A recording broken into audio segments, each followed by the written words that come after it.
Off top, Pluto has ice volcanoes. Play the music. This is the Domonique Foxworth Show.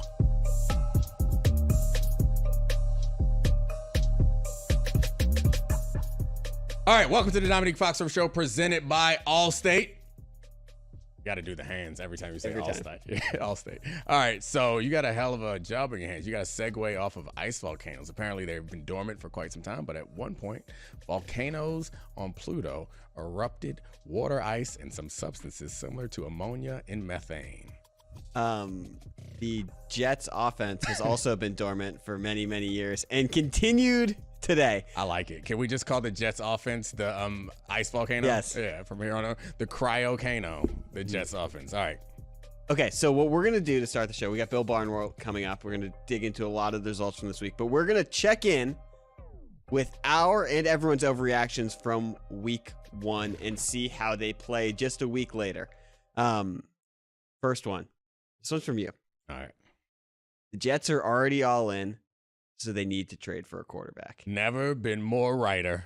Like, yeah, that what we saw from Zach Wilson this week did not instill any confidence. I nailed it. The post-game press conference for him and Robert Saleh was so uncomfortable, and I couldn't help but juxtapose my memory of Robert Saleh doing all his tough talk in his introductory press conference, talking about how we're all in behind Zach after last week's game, all of his get pumped press conference or get pumped pregame speeches during Hard Knocks.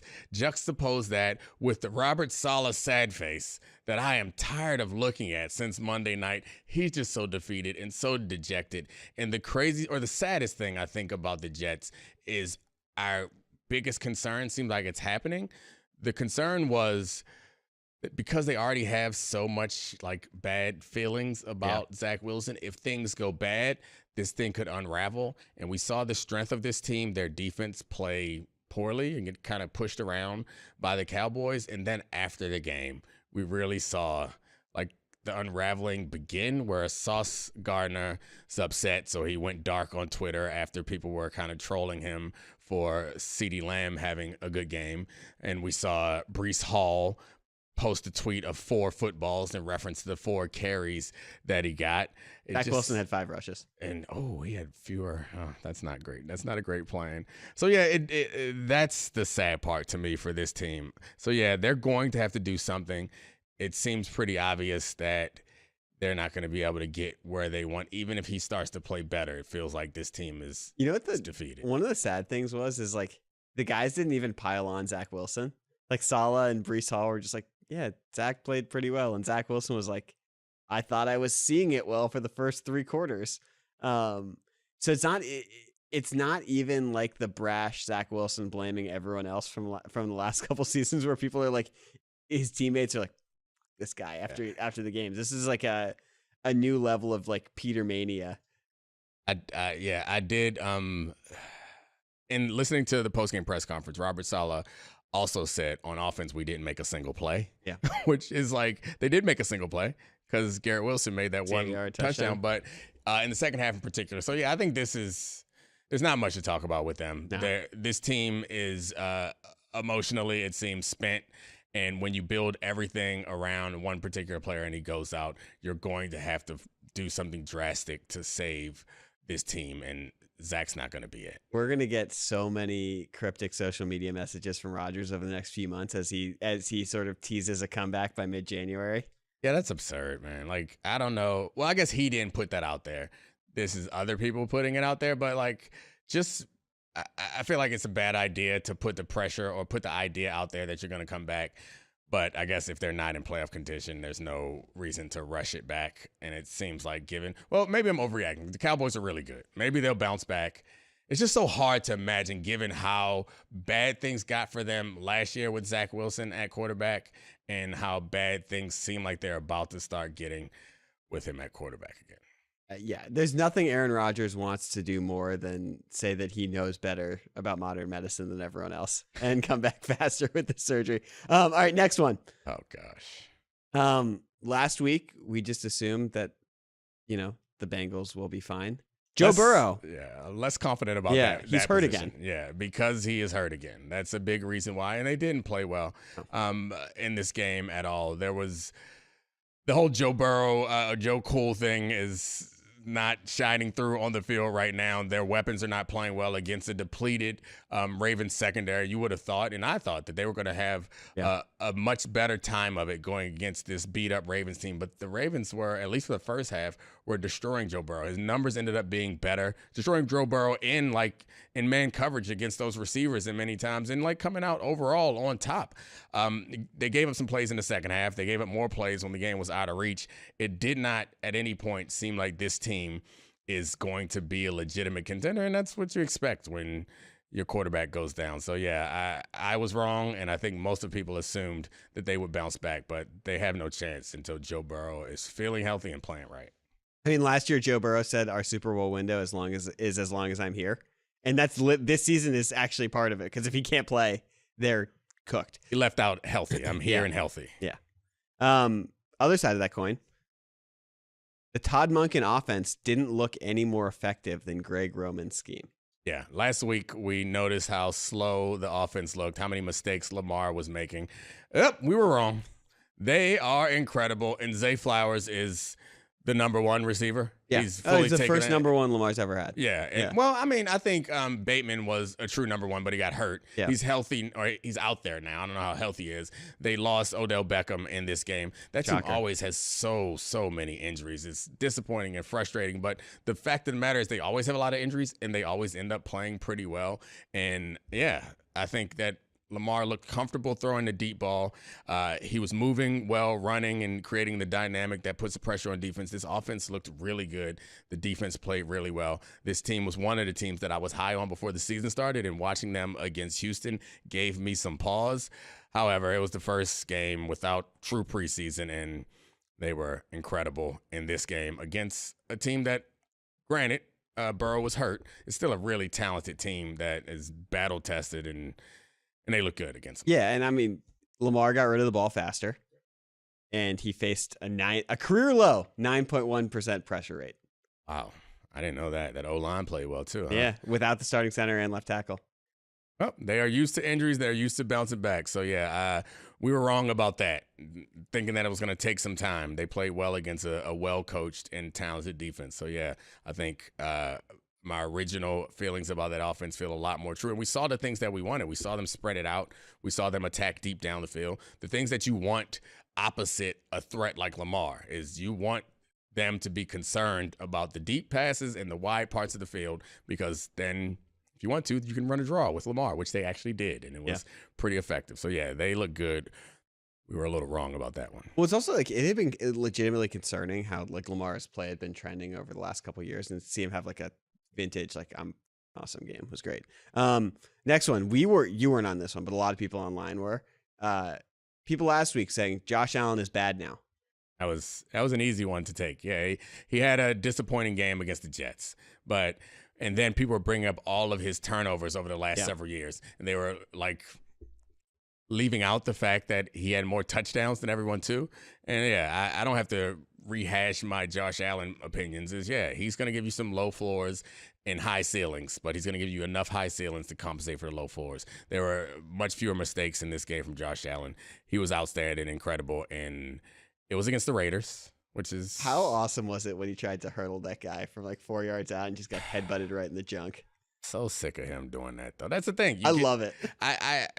He really turns into somebody else, and I don't understand it. I love it, too. I'm not a fan of him, but I can imagine – I'm not a fan of that team. Yeah. But I can imagine if I was a fan of the team, how frustrated the fans must be, because he can't seem to understand. Get it through your head. We don't win the Super Bowl on every play. Some plays, it's okay to just... I legit thought you were going to say he doesn't understand that he cannot jump from 8 yards out and make it to the end zone. Yeah, but that's the point. It's I get taking risky... Yeah, he doesn't understand either. But I get taking incredibly risky plays when the situation warrants it. But every play is not... And he just can't turn it off. It's kind of like how you think you want, your nose tackle to play. It's all right, yeah, every play, full speed nose tackle. Yeah, whatever's in front of you, destroy it every play. We don't need you to be calculated. Push those guys around. clog up the middle, destroy the quarterback, no matter what, come off the ball hard. No, your quarterback sometimes, hey, as the manager, the general of this situation, don't act like a Mike linebacker. Don't solve every problem by doing the most risky thing that you can possibly do. And I guess you just have to accept it. It's been long enough. He's not going to change. He's just who he is. It's going to be a roller coaster ride for the Bills fans. So enjoy these highs because you're going to get a week where he does what he did last week again at some point. Literally the defensive end from the movie The Program. Was that Latimer? Or Latimer was the middle linebacker, right? You don't remember the names. No, Mac was the linebacker. Latimer was the defensive end. You Latimer, nailed it. Yeah. Place at the table. Yeah, place at the table. Next one. I think you nailed this one. Bijan Robinson is the best running back in the NFL. Yeah, I said that last week. He just looked different, and maybe it was a bit hyperbolic, but it doesn't feel as hyperbolic now. The numbers he put up in this game were incredible, but it's not even the numbers, which I assume you're going to give me right now. No, the number is that he was so good that Arthur Smith actually gave his good players the football.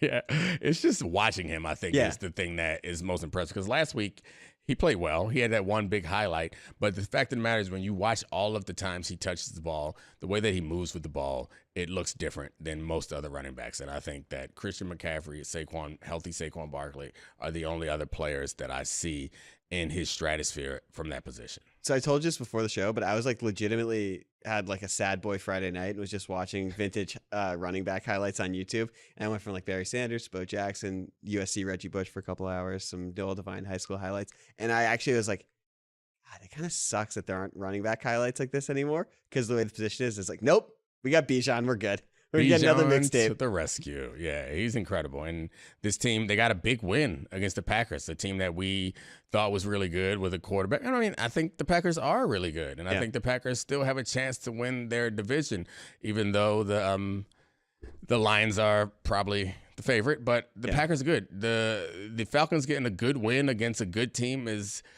credit to the weapons around that offense, because I don't think that the answer is Ritter there, but they're making it easy for him. They're playing good defense, good enough defense. And Bijan, like, that's the point. And the point that I always make is it takes pressure off of your quarterback when you have great players that can make big plays and challenge the defense without asking your quarterback to make miraculous throws time after time. Imagine how much easier it would be if they actually gave the ball to their generational tight end every once in a while when he's wide open. No, see, that's the problem. You got to throw it to him. Good point. You can hand it to Bijan. So open. You can screen it to Bijan. You can do lots of different ways to get the ball to Bijan that are less risky and require your quarterback to do simpler things. I get so frustrated and sad watching Kyle Pitts not catch touchdowns. For you, I imagine how Kyle feels. It's true. Demand a trade. Next one. The Vikings are frauds again. Probably shouldn't drink when in the middle you ask me questions or you presenting takes. Did anyone say that they weren't? No. Okay. Yeah. This is This is not a hot take to discuss. Yeah. No one. I mean, they can't be frauds because no one believed that they were. No one serious believed that they were good. Did we? No. I mean, the only thing interesting about the Vikings is will they move Kirk Cousins to the Jets? And I assume that the Jets have made some calls and some inquiries to figure out if he will tomorrow. Yeah, and the price is going up. If they have not, they will tomorrow. And their negotiating position just went way down after how desperate they obviously are.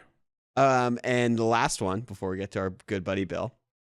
This was one for me, and it was last week I said that Anthony Richardson should have been the first overall pick. This week he looked pretty good, pretty awesome, but then went out with the concussion. Yeah, the concussion was a bit of a problem. The head against the ground, you can't do anything about that, but let's focus on the bright side.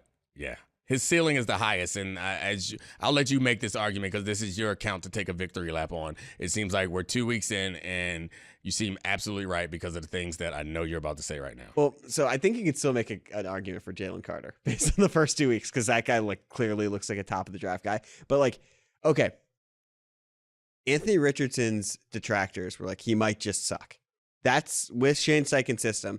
Immediately, he already does not suck, and the people, myself included, who thought he was going to be good, thought that he was going to have some modest stat lines, but some really big flash plays, and that he was going to grow into being a consistent quarterback. He's already pretty good. He's already pretty solid. He already makes sane decisions back there, and he's already been made comfortable by Shane Steichen. And so if that's the floor, when you're someone who's 6'4", 240 and runs a 4.35 and can take like his second touchdown where he got concussed. He was just running by people to get the corner. And if that's the case, like we might see someone who is pretty awesome by the end of this season and early next year. Yeah, I mean, normally it's high risk, high reward with a guy like that. It seems like the risk is gone. Seems like the floor is mediocre, which is great. And maybe he develops into all-pro MVP level quarterback at some point, but that potential is there. I think your point is in the draft last year, that potential was not realistically there for any quarterback other than him. No, and like, look, he's Vernon Davis with a cannon. Yeah, like it's ridiculous. It's a pretty good comparison. Vernon, did I tell you about the time where Vernon was almost going to fight me? No. Oh, it's terrible. What happened? So Josh Wilson, the name that came up last week, a corner that I played with in Maryland, played at NFL for a while. So I was a senior on the team. Vernon was, I guess, a sophomore, and he was like a great player, had a great rookie or freshman year, and he was like one of the stars on our team. And we had a practice during training camp that was just helmets. And so you just tag off. Yeah. And Vernon made a big catch. Josh came up to like tag him off, and Vernon ran through him, knocked Josh on his back. And so I'm like the senior leader on the team, all-American guy. Like it's my responsibility to like regulate things to some degree. And so I saw this happen. I was like, guess I got to do this. So I run and blindside Vernon and knock him down. Then I'm standing there like, I hope they break this up before I catch this whooping. But it's something I had to do. But Vernon got up and in true Vernon fashion, just jogged back to the huddle. And we just kept practicing. Never did it be discussed again. Never spoken about. So if you if I said something to Vernon about it, it'd be the first time we talked about it next time I see him. We've always been cool. It's just like, I guess he just did the calculus in his head. I was wrong. I deserve retribution. That happened. Let's move on. All right. Speaking of moving on, let's move on to a talk with our good buddy, Bill Barnwell. This is going to be fun. All right, welcome in our good friend Bill Barnwell into what is, I don't know what the term what's happening here, but it feels magical. I don't think that anything can go wrong. This is the best show that's ever happened, and it hasn't happened yet. All right, Bill, welcome. Hey, bud. How's it going? Oh, it's going great. Charlie, what you got for us? It's the best. It is the best. All right, guys, let's start with them Cowboys. After 2 weeks, the Cowboys and their defense looks spectacular. Are you willing to call the Cowboys the best team in the NFL? It's hard to argue against it, considering the fact that I think Bill and I both were high on them coming into the season. I picked them to win the NFC, and you put confirmation bias alongside two dominating wins. I don't know what other conclusion we can come to. And then we look at the other teams who are supposed to be in that same class, the 49ers, the Eagles, the Bills were better this week, the Chiefs, like all these other teams that are supposed to be in that class. No one's put together 2 weeks nearly as good as the Cowboys defense or the Cowboys as a whole, right, Bill? True, but nobody else got to play Daniel Jones and Zach Wilson the first 2 weeks of the year. And the Cardinals had Daniel Jones in hell for half a game this week, which I know they played better in the second half. I'm not sure that Giants offense is exactly what we expected heading into week 2. So, I mean, they've done exactly what they needed to do. They've looked dominant. There's been maybe a couple plays here and there, like the one Garrett Wilson touchdown this week. But they look great on defense, and I think we all maybe expected that, but I think it's fair to say they look better on offense than maybe we were giving them credit for heading into the season. Which is why I'm confused at how you are pumping the brakes on this. Is there a point margin that they could have reached? Because it feels like no matter what that they've done, you would come in this and pour a little water on the Cowboys. There is no, if I told you before the season started that they would have these two dominant games against NFL teams, like they aren't playing against, this is not a college FCS team. You don't do this in the NFL teams. No matter how bad teams are, no one beats anybody 40-0. That doesn't happen. And then follow up with a team, a game against the Jets who played pretty well against a contender. What? Why you? This is true. Is I'm Zach Wilson an NFL quarterback? You're a jerk. Yeah, I'm thinking about Adam Schefter's tweet from this morning, where he had like a quote from Robert Saleh. He's like, Robert Saleh thinks 3 things are important to winning football games: running the ball, playing good defense, and special teams. And it's like, well, yeah, that's true. You also want to have a quarterback who you're not terrified to have throw passes. and that did not seem to be a solution. This is the only place on earth where Cowboys hype is not something we're diving into. We normally, as a media industry, we build up the Cowboys to a point higher than they deserve. They won 70-10 in back-to-back weeks against NFL teams. I'm sorry. Like, the Jets defense is still the Jets defense, and they kind of did what they wanted with that defense that we saw be incredibly dominant the week before. Okay, Zach Wilson, not great. But they did what you do against a not great quarterback. Daniel Jones, not great. They did what you do against a not great quarterback. I don't understand how we do not come to the conclusion after 2 weeks. And it's not like this came out of nowhere. This is a team that we knew was good, and they confirmed it. How are they not the best team in football? Phil, did you hold on, Bill? Did you see that Domonique did aggregate scoring? He went full Champions League. He went, real football, baby. On away points, the Cowboys are the best team in football. No, I mean, I don't disagree. I do think the Cowboys have been the best team in football through 2 weeks. But to me, it's more about all the other teams at the very top of the NFL kind of disappointing or having a mediocre game. Like the Cowboys, they were good in this game, but Dak missed one throw in the end zone for a touchdown. They kicked a hell of a lot of field goals in this game. They were not good in the red zone against the Jets. It felt like this was a good performance, but because no one's put together two good performances in back-to-back games, we're elevating the Cowboys because they're the one team that's maybe lived up to expectations. Okay, I'm not sure what you're supposed to do other than elevate the one team that's done what they're supposed to do. You elevate, that's what you do. Okay, you're saying we're making a mistake by having one team that's lived up to expectations.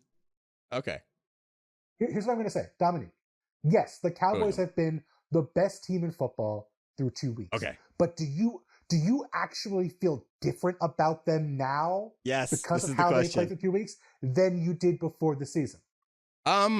No, I don't actually feel differently about them. But that's the point. I think I couldn't have asked for a better play or better games. I do feel slightly different about the rest of the teams, though, and that matters. So the Cowboys, I would say they're within the margin of error for what I expected. They're on the high end of it, but not enough for me to say, oh, they're even better than I thought. This is how good that all of us thought that they could be if they put it all together, and they've put it all together. And at the same time, all the other teams that are capable of reaching Cowboys level success have not put it all together. So how we get to the point where those two things are happening at the same time and we're like, nah, maybe not.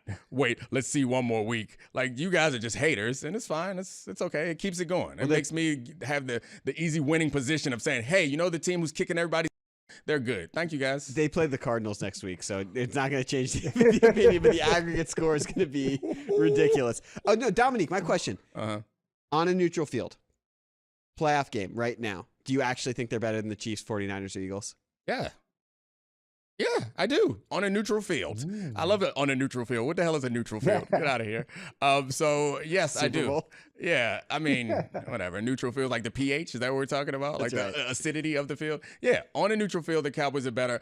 On a positive field, on a negative field, on an acidic field, the Cowboys are better because I watched what they did against everybody that they've played, and I've watched how the Chiefs have struggled in 2 games. Yeah, they're better. And I've watched how the Eagles have struggled in 2 games that they should not have struggled in.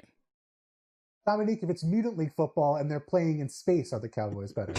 Now I got some questions. We have a problem with the ball staying in the air a little too long for Dak up there. I don't know if he's got the arm strength to cut through zero gravity.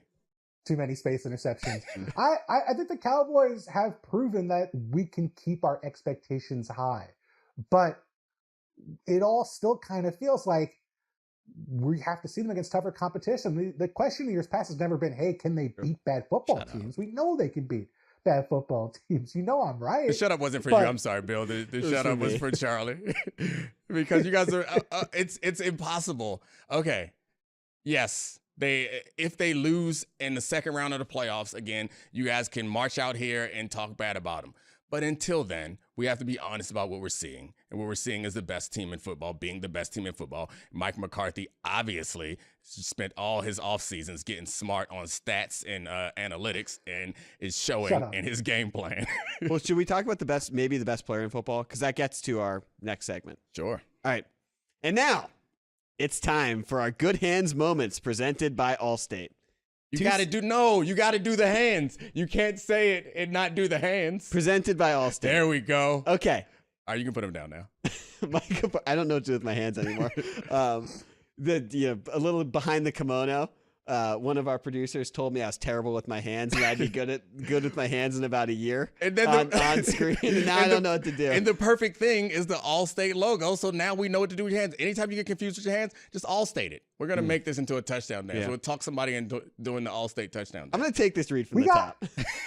Can we buy somebody to do the Allstate touchdown dance? Like Cameo, but for touchdown dances? I love it. I'm down. We can find somebody. We can We can get like Braxton Berrios. There has to be a Terp. There has to be a Terp that will score a touchdown this season. DJ Moore. Well, Diggs. Diggs. Yeah, Diggs. DJ. Yeah, Diggs is right because he'll score enough touchdowns that he'll throw us a dance. He'll throw us an Allstate dance. Yeah. All right. And Read now, from the top. Read from the top. And now it's time for our good hands moments presented by Allstate.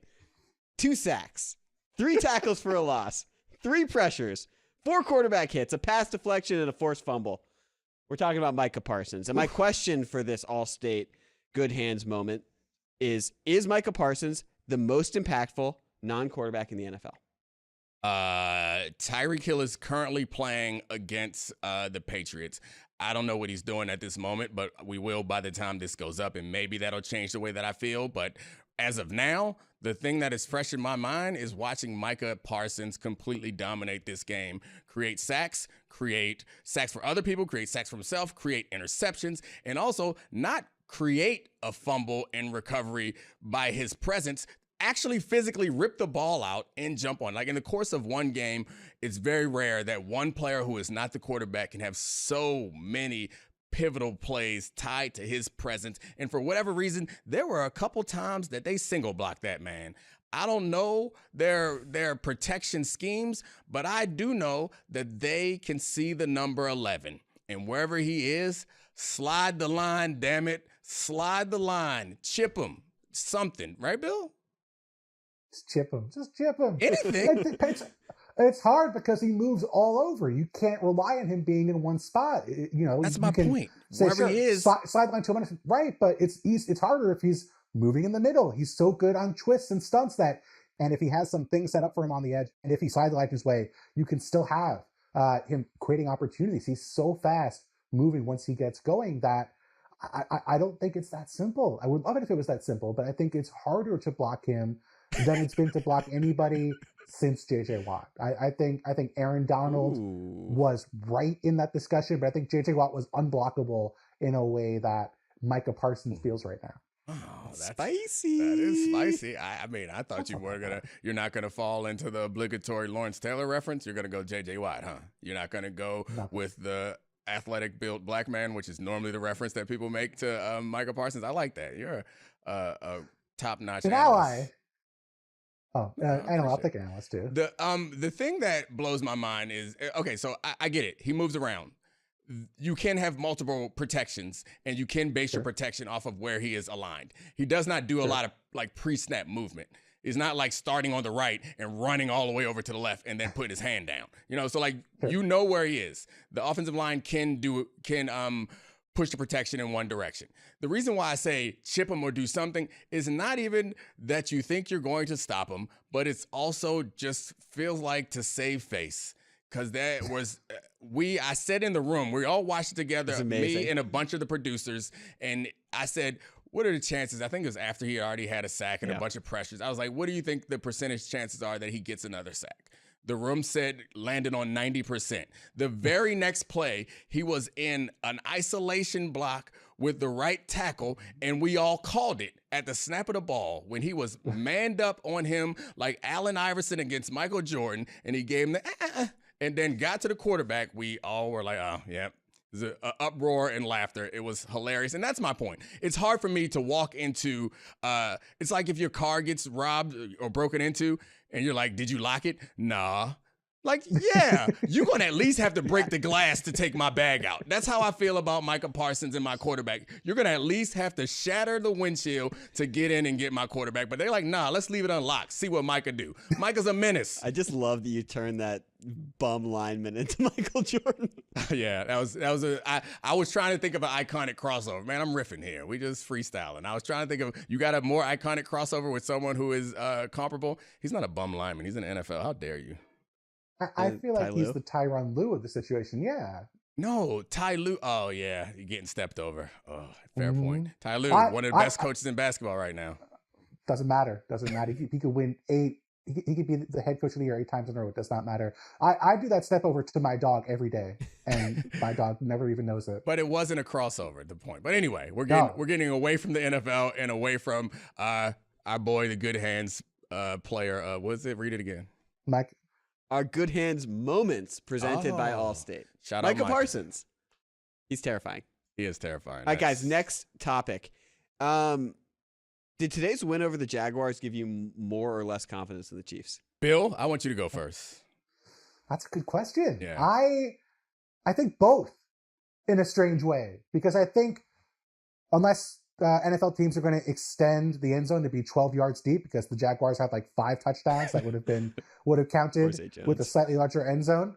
I felt like the defense really gave a good accounting of itself against a great offense in the Jaguars, an offense that was really impressive in the second half of last season into the postseason. And they were okay week 1 against the Colts, but still hit a lot of big plays against the Colts in week 1. I think there's a lot to like about this offense, and the Chiefs pretty much shut them down for the vast majority of this contest. And that's really exciting. Chris Jones came back. He played well, really gave Anton Harrison, their right tackle, a lot of trouble. But having said all those nice things, that offense still looks kind of bad. Yeah, the offense doesn't look great. It appears that Travis Kelce was not the only missing link. And it appears that they're a year late on all the things that we expected to be the problem last year, that somehow Patrick Mahomes made a non-issue and Travis Kelce made a non-issue. Is like, I legitimately thought that they were making a decision last year to take a step back and not win the Super Bowl in order to set themselves up to be a stronger team going forward by letting Tyreek Hill go away. Of course, they go and win the Super Bowl, and we're all like, man, there's nothing that they can't do. And then they come into this season, and so far we see that apparently maybe Eric Bieniemy was helpful to have around. It seems it's hard to pick out because Andy Reid always gets all the credit there offensively, as far as the offensive mastermind, and he deserves it. He's done it at a bunch of different places over a bunch of different years with a bunch of different quarterbacks. However, there is something missing. And when you watch the game, it's hard to pick out exactly what it is, because it's not like the scramble Patrick Mahomes big plays aren't there. Like, he did that a couple times in the course of this game. It just feels like the consistency isn't there. It's a lot of screen game and quick stuff, which the reason why they let Tyreek Hill go away, I thought, was so they could fortify the offensive line. And if you're going to fortify the offensive line, we don't need to do all this quick. Like, what are we doing this for? We got the tackles to protect, right? Those dudes did not play well in this game. They have not played well the first 2 weeks of the season. A lot of holding penalties, a lot of procedure penalties for those 2 tackles. To me, I think the thing that's missing, quite obviously, is the thing they really added last year on that run to the Super Bowl. They're not running the ball, and they're not running the ball in the way that you run the ball when you get light boxes, when you feel like you have the offensive line to physically overpower people, which they do, especially on the interior. They're not running straightforward runs. They had like the one counter in the second half of this game where Isaiah Pacheco went for a long run, and it kind of felt like, okay, they landed on something. And then it didn't feel like they went back to it very much. It feels like when they do run, they want to run horizontal, they want to run jet sweeps, they want to do weird, short yardage plays. And I'm guessing Eric Bieniemy would not let Andy Reid put in the playbook last year, maybe. I don't know. But it feels like everything they do is to the flats. Everything they do is horizontal.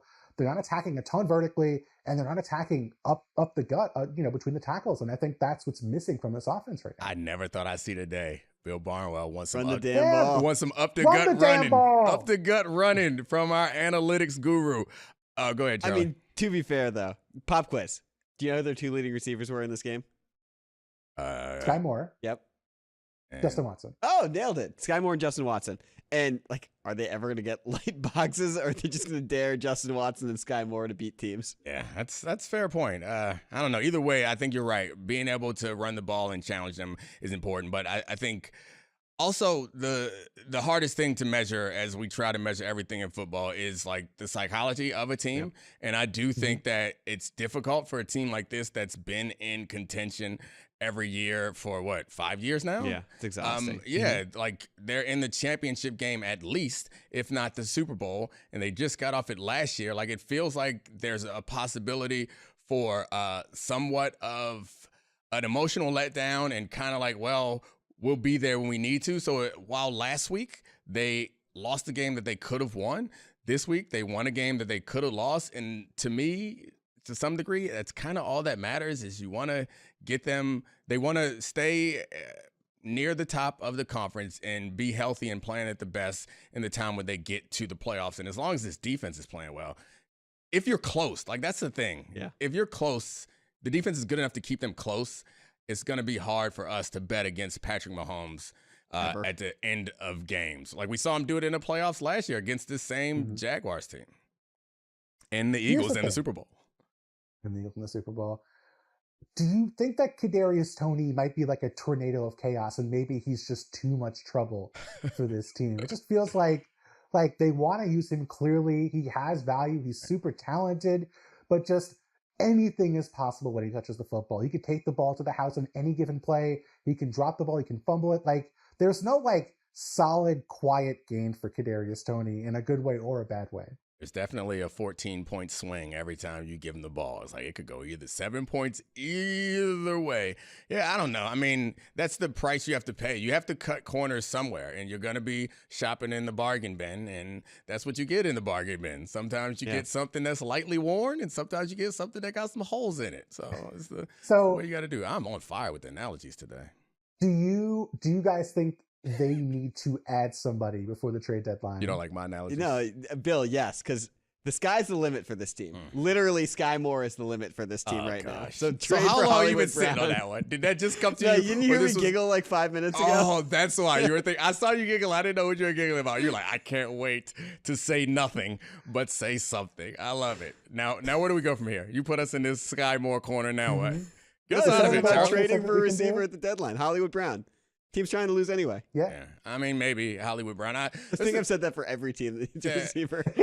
And the fact of the matter is with the Chiefs is they're one of those teams that you assume it's going to work out. Like you remember how we all felt about Clyde Edward-Helaire, even though none of us thought that was a smart draft pick at the time. We were like, he's still probably going to put up big numbers. Yeah, 175 yards. Everyone except for Bill, because Bill is No. That was like people have talked them, like people were talking to me like an MVP candidate. Right. Like I know he's gonna be like the number one fantasy player. That's my point. That's what I'm saying is that I don't know that there is an answer out there, but I do know that whoever the answer is, we're all going to be convinced, like we were last year with Kadarius Toney. And he did end up having an impact in important games. Yeah.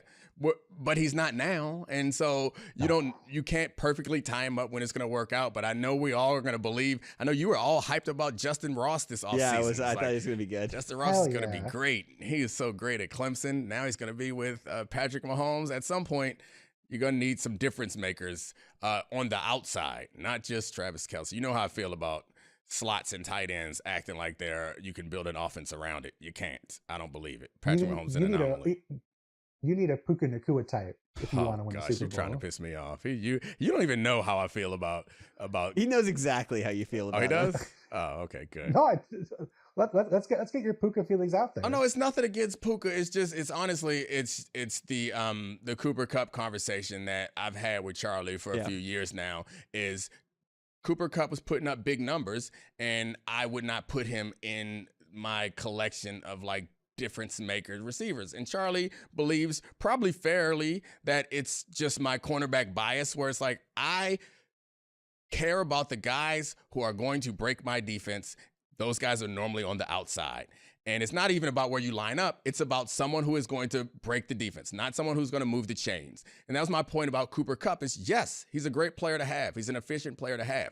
But he's not in the conversation with guys like Tyreek Hill, like Chase, and like Justin Jefferson and Garrett Wilson. Like these guys who I'm like, okay, they may not have as many yards as him. They may not have many receptions as him. They may not convert as many first downs, but their mere presence causes me to rethink the defense that I'm going to play. Whereas Cooper Kupp's presence is like, man, if we don't double Cooper Kupp, he might get a first down, and then we line up again. If we don't double Tyreek Hill, he might get 6. That is the difference. And it's kind of being proven with Puka out there doing Cooper Kupp things in a Cooper Kupp situation. I remember very vividly when I was listening to the Domonique Foxworth Show podcast in my car, and heard you deliver this take for the first time, I had to turn the podcast off. I was so angry at how wrong it was. Good. I was like in Frederick, Maryland somewhere, had to pull over, turn the podcast off. Like, I think I had to stop listening to podcasts whatsoever. Like, I had to put on music. I was so frustrated by listening to this podcast, how wrong you were with that statement. I'm not wrong. I'm right. Okay, well, that's not. I mean, it's about I can't be wrong about my opinion. This is right after Cooper Kupp went down the field and won the Super Bowl. He has the capability. You know why he went down the field? Because they bracketed him. You know who you bracket? Players who aren't going to go down the field. He has the capability to do it. I'm not saying that he can't make big plays. I'm saying the offense, the way it was constructed, is not for Cooper Kupp to do that. And it's not for us to be concerned about it. He moves the chains. He has value. I'm not saying he's not a good player. Not saying he can't go to Hall of Fame. I'm saying that he's a different type of receiver than a receiver that I would want to build an offense around or I would be concerned with. That's all. It's fair. Same thing with Amon-Ra St. Brown. Great player. Not a player that I think you can build around in that way. That's all. Domonique turning Cooper Kupp into Julian Edelman has to be one of the most diminishing comments. No, he's high-end Julian. All right, I'm not going to stand for this anymore. Is Puka Nacua the second coming? He's on pace for 298 targets, which is 100 more than Justin Jefferson had last year. The worst thing about sports debates is you always get in a situation when you disagree with someone where it feels like you're downplaying someone who actually is very good, very talented. These guys are good. Anti-player Domonique Foxworth. These guys are good. These guys are talented. I'm just making the point that when we sit in a defensive meeting room on Monday or on Wednesday, the conversation is about who gonna run past us. That is the number one concern. And then when the defensive coordinator is calling first down, the reason why we are not in 1 or we're not in 3 or we're not blitzing is because they got somebody that's going to score if we leave them in man coverage too many times. That's all. That's all. Moving on. Okay. So a much sadder topic of someone who I think we can all agree might not be that good. Do you have any faith left in Justin Fields? Oof. Oh, that sound. Yeah, you have to go first with that sound. No, Domonique, I went first last time. I think you can get everything I'm going to say from my oof. Please, go ahead. Yeah, I mean, I have very little faith in Justin Fields at this point. I do think that the board still isn't here, but we're going to get a board at some point. Board of my great truisms. I still believe that it's not all on him, but I do think that it may be done for him there. So I think the Bears have mismanaged him, and they've made it very difficult for him to develop. It's hard to develop when you're not given the tools to develop and you're not giving the protection. And what I mean by that is not only the players around you, but it's the time. You have to have time, not time in the pocket, but time to get better. And if that's because you have a strong running attack, and you can lean on that. Or you have a great offensive line, so you're not going to get pressured. You can lean on that. Or you have a number one receiver that is always going to tilt the defense and give you easy coverage reads. You can lean on that. It's not a coincidence. Puka type. Yeah, somebody like Puka who's going to break defenses. It's not a coincidence that all of our great quarterbacks in football have started in situations where it was not all on their shoulders. And so Justin Fields did not get a situation like that. And so he is where he is now. He has not gotten better. That's on him to some degree, but it's on the team that drafted him also. Leaving aside what we've actually seen from Justin Fields this year, just in a vacuum, if you were leaving the personnel aside, if you were going to build an offense that played to Justin Fields' strengths, what would that offense look like? Shane Steichen, right? So a lot of quarterback run game. Yeah. What kind of throws do you want to see from Justin Fields? Like what kind of passing attack do you want to build? I mean, if I remember correctly, his downfield stuff was always the best of his ability. That's what we saw in college. We saw him have good intermediate passing numbers, I believe, last year. That sort of stuff, the more aggressive stuff. And also with a guy like that who's not consistently accurate, asking him to like dink and dunk his way down the field is asking a bit much. You want to get big chunks with him, so you don't ask him to be a precision guy all the way down the field. So quarterback run game, intermediate deep passing attack, get your big shots, maybe some play action, some boot, give him the opportunity to get, go on the move, threaten teams with his legs, but also hit throws where he has bigger windows to hit. All of that makes total sense to me. Can I tell you what the Bears are actually running on offense? Please. They have the shortest average pass of any team in the National Football League. 5 yards, average air yards per throw. Their expected completion percentage is 71%. That's the best in the NFL. Their actual completion percentage is 61%. That gap is the worst in the National Football League. And Justin Fields has run a total of 4 designed runs through the first 2 weeks of the season, one of which was a sneak, and it was a failed sneak in week 1. So really 3 designed runs in the context of the offense through 2 weeks. This is not like Justin Fields was dropped into this offense in week 1 and they had to figure stuff out on the fly. This isn't like they were planning to build the offense for Mitch Trubisky or somebody else and Justin Fields became the starter earlier than they expected. They've had 2 years to build this offense to Justin Fields' strength with this offensive coordinator, with much, not all, but much of this personnel. And it looks nothing like the offense you would construct for Justin Fields. It looks like an offense built for Kansas City Alex Smith. It looks like an offense constructed for Andy Dalton. It is not an offense playing to Justin Fields' strength. I don't want to talk about this anymore. This is sad. We're having such a good time, and now it's sad. Can we talk about something else? Is there anything else to talk about? Are we done? That's it. We can't end on that note. We need a happier note to end on. Do you want to tell Bill what it was like watching the Hail Mary? Oh my gosh. So we're in DC and a room full of producers. I think 3 of them are Washington fans. And I will have you know that 2 of the Washington fans, one of them is old enough to remember when Washington was good. And she was broken by the Hail Mary being broken by the Hail Mary. She does not swear, and she swore. Yeah, the other 2 are 30-somethings. One of them was me. One of them is Charlie, who've never seen them be good. And when the Hail Mary was caught, they began maniacally cackling and high-fiving each other. And I was like, "What is this? What is this?" They were high-fiving because they called it. They were like, "This is what always happens to us. We stink! Yay! High five!"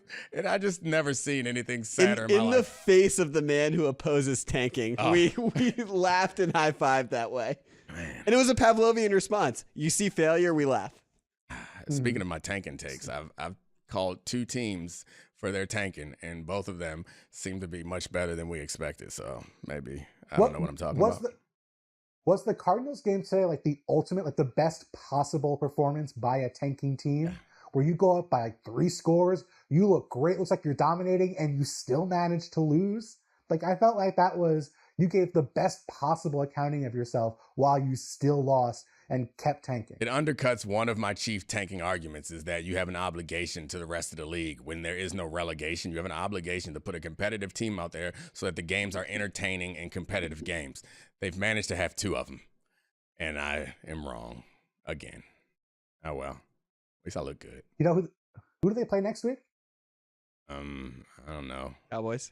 Ooh, yes, Cowboys are about to be 100-10 after next week. Their margin. You couldn't see Dak and Mike McCarthy blowing a game to the Cardinals. Dak would never do that. Happening. No, not to the Cardinals. They only lose in important games against the 49ers and Aaron Rodgers. They lost to the Sam Darnold Jets a couple of years ago, right? In the playoffs? No, in the regular season. Oh, yeah, important games. Yeah, I'm talking about important playoff games. Anyway, this was awesome. So much fun. Thank you very much, Bill Barnwell. You made this magical, as you always do. Shout out Allstate. Good hands. Get your hands up. Yeah, we definitely got to get somebody doing this dance. The problem is then Allstate gets all the credit. We don't get credit for creating it. We got to find a way to put the Domonique Foxworth Show in it also. Whatever. You guys are gonna edit this out. You got to do the handstands while screaming, "Domonique Foxworth Show!" Yes. Domonique Foxworth Show. Yes. Now you got to figure it out. All right. Thanks again, Bill. Thank you, Charlie.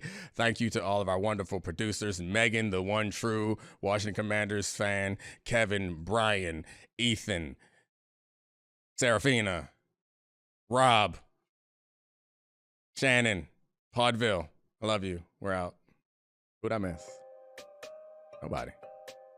Thanks for watching the Domonique Foxworth Show, presented by Allstate. That's who you missed. This is the Domonique Foxworth Show.